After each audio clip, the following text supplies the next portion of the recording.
Hi everyone, and welcome to another modern gameplay video for face2facegames.com. My name is FinalNub, and today we're here with the Glittering Wish version of Neoform, and I'm going to be reviewing the matches that I played in a recent modern preliminary.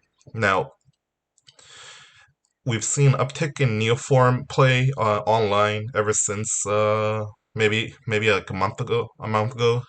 Some of that, I believe, is coming from people having more time during the quarantine, but also I would have to imagine that Matsugan qualifying for the PT in the super qualifier with Neoform was a big catalyst as well, which, to be quite honest, it makes me pretty happy.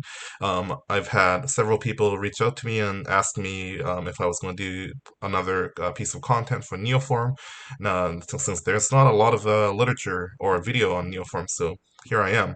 The biggest difference between what Matsugan usually plays and what I dabble in occasionally is that I played the Glittering Wish version rather than the straight blue-green version here.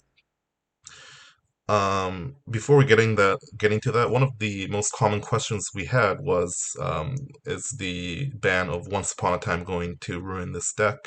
And the answer is a pretty easy no, I think.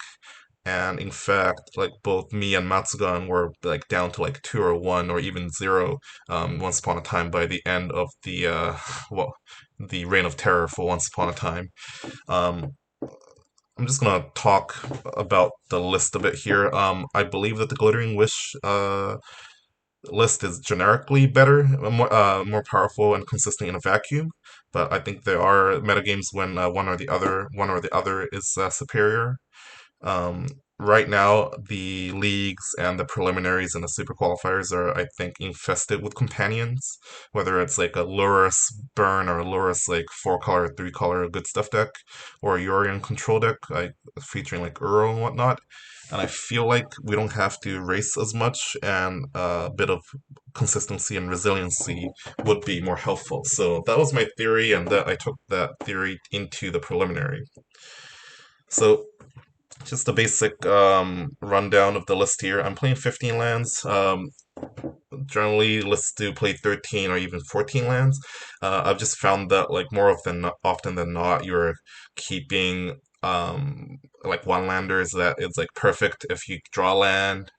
So it's just more empirical that I've wanted to draw a land more often than not. So I've been testing the 15 land build, and it's been working okay so far. So the biggest difference between a normal list and mine is the four Glittering Wish. And what this package does for us is we get to play one less Neoform in the main deck, but that's because we get to play the Neoform in the sideboard to wish for with Glittering Wish. And as you can see here, we have the Glittering Wish package here. Neoform is by far the most common card you wish for. But Illidamery's Call is a pretty slow way to get an Allosaurus Rider. It gets around Chalice on zero, as well as the fact that you wouldn't have to pay for the Pact trigger if you have to if you have to combo, but fizzle with the Pact. The other big addition for the Glittering Wish version, I believe, is the introduction of Abrupt Decay. And I really liked Abrupt Decay a lot last season because you can hit Ashok, Teferi 3, like you can have like random coverage against like Blood Moon or Magus of the Moon. Um, right now, like I think General Kudro and the Magistrate card from Ikoria is making people play more and more humans, and Abrupt Decay is obviously very good against humans. Whereas in the blue-green version, you get to play like Slaughter Pact, which is a very dirty solution to Thalia, for example, and like not even a solution against Kite Sail.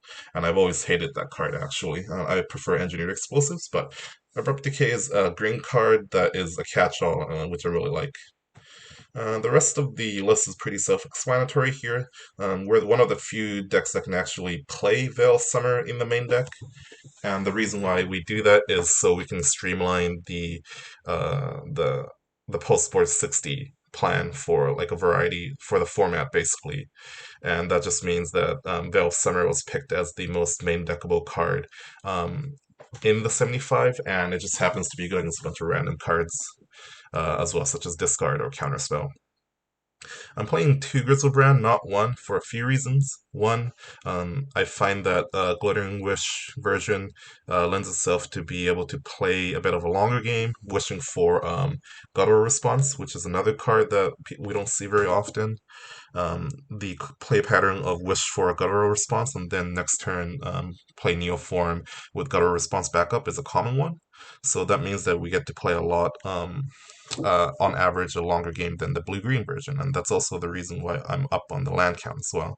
The other reason is that we've seen an uptick in red-white prowess and red-white burn and other like random like Lurrus decks like Heliod Company or like Devoted Druid, where their only mean of interaction is really Path Exile or like a Assassin Trophy. And I found that there were many instances where you want to let those resolve, like draw seven, let those resolve and re-evolve into a Grizzlebrand next turn. And having one Grizzlebrand obviously doesn't let us do that. Also, a lot of the matchups we were sideboarding one Grizzlebrand out for were the extremely tough ones that where we needed to have our one shot and like line up for us. So that's like blue-white control with force negation, there's like the shadow infect stuff like that, and those matchups are much less common now. So I think I'm fine having the second Grizzlebrand in the deck for now. The rest of the 75 is pretty self-explanatory here. Dissenter's Deliverance lets us cycle if there is no hate piece, or just like kill a Grafdigger's Cage or Chalice Zero. It's nice because it's a green card and it cycles, so a lot of like most decks can play Grafdigger's Cage or Damping Sphere, and oftentimes you turn one someone and you don't know what they're on. So Dissenter's Deliverance is something you like likely always bring in the dark.